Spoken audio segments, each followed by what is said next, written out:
10 horas, 1 minuto, bom dia, bom dia, bom dia. Está no ar Manhã Bandeirantes, prestando serviço, trazendo as informações da Grande São Paulo e também para a nossa grande audiência no litoral. Prestando serviço, tem o seu olhar de repórter para nos contar o que está acontecendo na sua região, nos trazer os seus problemas e principalmente que a gente tenha a oportunidade de levar essas reclamações para as autoridades e cobrá-las. Hoje o Manhã Bandeirantes começa com o assunto do dia na cidade, sem dúvida nenhuma. Há muito tempo a gente tem falado que o crime organizado está infiltrado também na área empresarial, em alguns setores da área empresarial, como por exemplo o sistema de ônibus, sistema de lixo, farmácias, área de invasão de mananciais, principalmente na beira das represas. Enfim, o crime organizado tenta lavar o dinheiro. E as investigações policiais, as investigações das autoridades, cada vez mais têm se concentrado exatamente nessa lavagem de dinheiro, tentando asfixiar o crime organizado. E também muitas vezes aqui a gente critica o Ministério Público, criticamos ontem mesmo o Ministério Público por suas posições ideológicas. Mas como sempre dizemos que não temos compromisso nem com a crítica nem com o elogio, hoje o Ministério Público merece elogios porque tomou a iniciativa exatamente dessa investigação que tenta fazer a ligação entre o crime organizado e as empresas de ônibus. Essa investigação está sendo presidida pelo promotor Lincoln Guaquia, que sempre conversa conosco aqui no Manhã Bandeirantes. São quase 350 policiais militares nas ruas, Ministério Público, vários promotores envolvidos, Receita Federal. Nessa operação, chamada Fim de Linha, além de 4 mandados de prisão e dezenas de outros de busca e apreensão, já acharam numa garagem, hoje mesmo, armamento pesado e grandes quantias de dinheiro vivo, muito estranho para ser encontrado numa garagem de ônibus, né? São 2 empresas investigadas, pelo menos nessa operação de hoje. A Transwolf, a terceira maior da cidade de São Paulo, e a Upbus. Só com essas 2, a prefeitura tem negócios de 800 milhões de reais por ano. Transwolf foi a empresa que ganhou a autorização da prefeitura para operar os primeiros barcos de transporte de passageiros na cidade, na represa Billings, que devia ser iniciado há poucos dias, mas não foi por uma decisão da justiça baseada em questões de meio ambiente. Outro assunto. Como é que funciona essa relação das empresas de ônibus com a prefeitura de São Paulo? A prefeitura renovou os contratos e tem feito isso, renovado os contratos e não muito tem feito licitações, já alguns mandatos de prefeitos não se faz licitação. Pois bem, renovou os contratos com as 27 empresas que operam em São Paulo agora em 2022, apenas 2 anos, um pouco menos de 2 anos. Essas empresas têm a concessão do transporte público de São Paulo. Elas são remuneradas pelas tarifas pagas pelos passageiros e mais um subsídio de cerca de 7 bilhões por ano. Há quem diga, inclusive, que esses números sejam maiores e não aparecem oficialmente ali nos números da prefeitura já há muitos anos.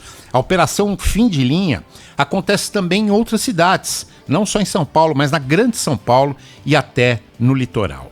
Essa ligação entre o crime organizado e as empresas de ônibus para transporte de passageiros na cidade é comentada há muitos anos no meio político. Essa é a verdade. Há muitos anos se fala disso. Mas nunca uma operação policial do Ministério Público foi tão assertiva como essa realizada hoje. Esta, entendo eu, será só a primeira ação. É o fio do novelo. Vai gerar depoimentos, novas provas que podem, inclusive, reforçar qualquer tese que o Ministério Público tenha em relação a nomes envolvidos nessa ação. 10 horas e 5 minutos, quem trouxe essas informações em primeira mão no jornal Gente pra gente, que comentou e que acompanha muito o trabalho do Ministério Público, é o Pedro Campos, que está aqui e que vai conversar conosco antes mesmo da nossa escalada hoje, dada a importância do assunto. Pedro, bom dia.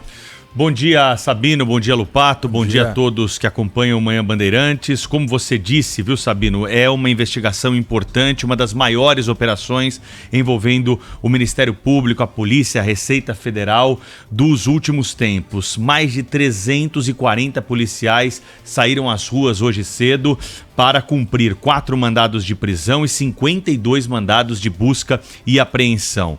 Até o momento, nós ainda não temos a relação de tudo que foi apreendido, mas é claro que salta aos olhos a apreensão de um arsenal dentro de garagens de ônibus em São Paulo. Como eu disse agora há pouco no jornal Gente, em garagem de ônibus você tem pneu, você tem macaco, você tem ferramentas, mas armamento pesado você não deve ter em garagem de ônibus, o que chama bastante atenção.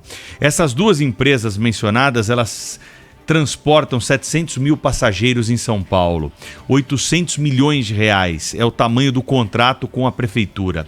Com a Transwolf, o contrato foi assinado em 2015, na gestão do prefeito Fernando Haddad. E foi só renovado em 22, né? E foi só renovado em 22, assim como aconteceu com outras empresas, como nós acompanhamos aqui essa transferência, né, e essa mudança que teve no transporte público aqui em São Paulo, cada vez mais para a iniciativa privada.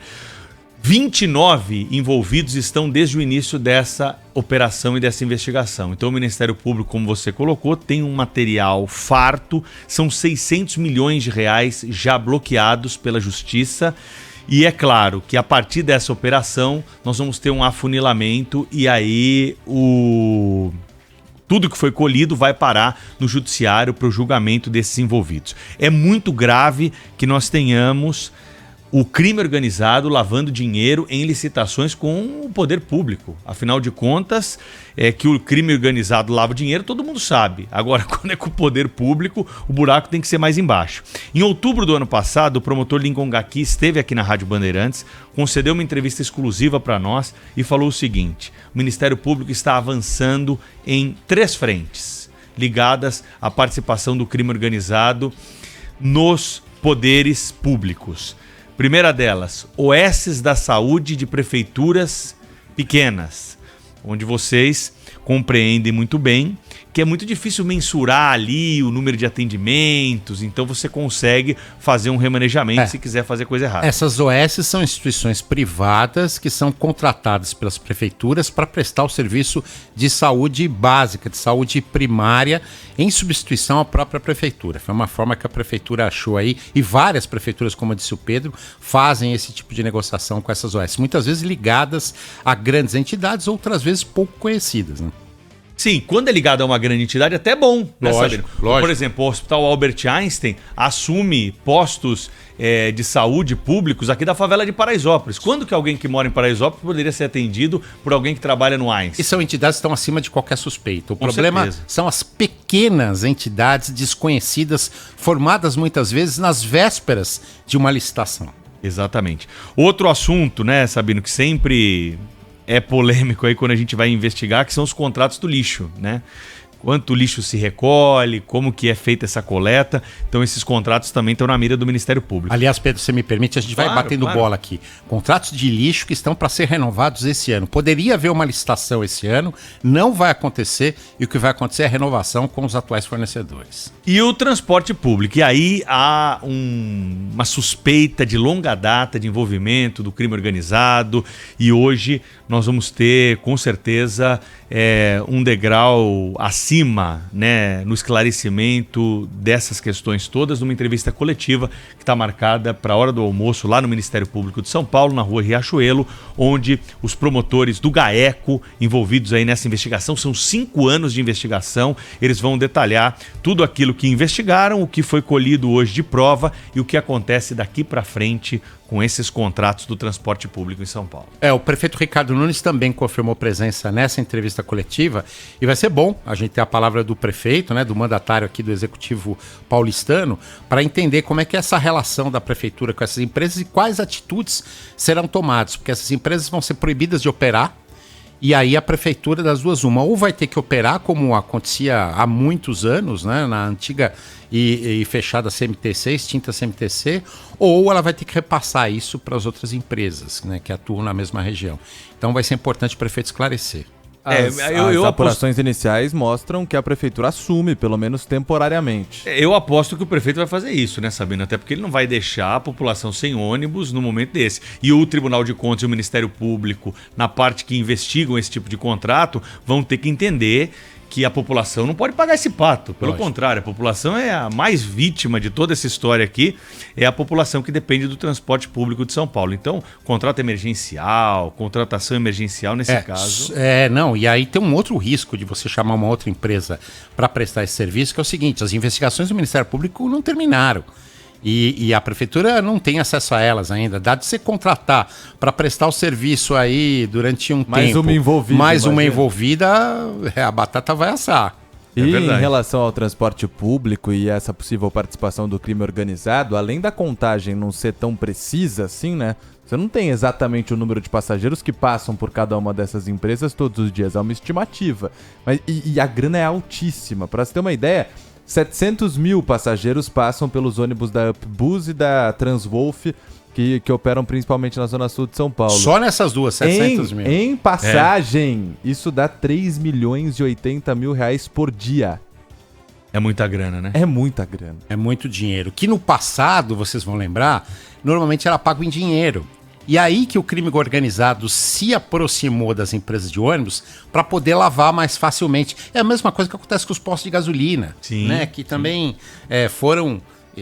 repito, a gente nunca vai generalizar, mas muitos deles foram tomados pelo crime organizado também. É isso aí. Bom, então o Ministério Público colocou hoje essa operação na rua. São essas as informações que nós temos até o momento. São 4 presos. E a partir desse material colhido nas buscas e apreensões, eu acredito que nós vamos ter aí a conclusão, o desfecho de um trabalho, né, que, como eu disse, dura 5 anos e pode esclarecer muito daquilo que não se sabe que está por trás aí desses contratos do transporte público de São Paulo. Pedro, só para a gente encerrar, você dizia no Gente que o promotor Lincoln Gakia, ele abriu mão de uma vida pessoal até de tantas ameaças que recebia exatamente por investigar o crime organizado, né? Ele confidenciou para nós, viu, Sabino, que vive uma vida absolutamente restrita hoje. O promotor Lincoln Gakia não tem tempo para se aposentar. Quando a gente fala que não tem tempo para se aposentar, é bom explicar aqui, para quem é funcionário público, você precisa atingir ali um período específico de anos trabalhados para você contribuição, né, dentro da função. Para você ter aposentadoria integral, né, que é algo almejado por quem optou pela carreira pública. Hoje, para quem entrou na carreira mais recentemente, não existe mais essa figura. Mas é claro que quem está na carreira vai querer fazer gozo disso, e por isso que se ele se aposentasse agora, ele teria uma aposentadoria proporcional. Até foi feito um convite para ele trabalhar em Brasília, junto com o promotor Mário Sarrubo, procurador Mário Sarrubo, e ele negou porque não quer deixar o Ministério Público, não tem tempo para se aposentar. Mas ele deixou claro para nós aqui que ele tem outros objetivos. Assim que ele se aposentar, eu até perguntei para ele se ele tinha intenção de entrar para a política, né? Porque ganha notoriedade, a história dele é uma história bonita de ser contada numa campanha eleitoral, mas ele sempre me disse que não tem vontade de participar disso. Ele pretende morar em outro local com a família, pretende tomar um outro rumo aí para a vida quando abandonar o Ministério Público e concluir a sua missão. Por enquanto ele segue aí combatendo o crime organizado e com um esquema pesado de segurança. Sabino, já veio gente nesse grupo Bandeirantes de Comunicação. Presidente da República em exercício do cargo, governadores vêm sempre, senadores... Mas um esquema de segurança que nem o dele, eu estou para ver ainda, viu? É mesmo?